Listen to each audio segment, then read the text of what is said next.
Sa silingang lalawigan sa Negros Oriental, patay ang usa ka bayo sulod sa motel sa Dumaguete City. Kinihuman gidukdok og bato ang iyang ulo. Ang suspek ang lalaking kauban sulod sa kwarto. Sa investigasyon sa kapulisan, nag-away ang biktima o ang suspitsado.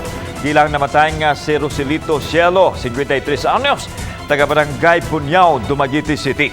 Samtang ang responsable sa krimen na call center agent nga si Sancho Violita, 27 anyos, ug taga Tanhay City, Negros Oriental.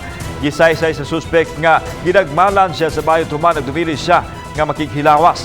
Gimahayan sa suspect ang hitabo og nangayo pa sa ilo sa kabanay siyang napatay. Kasong homicide, ipasaka bato kang Violita. Di bastos juga na boss niya, murag kuan ba na patandog na gud akong pride ba niya, gi kulata ko niya, gibugnot ko niya na ba. Ako des depinsar sa kagalingon ba kay di ko mo depinsa, ako may mamatay na ang ko'y pamilya gud.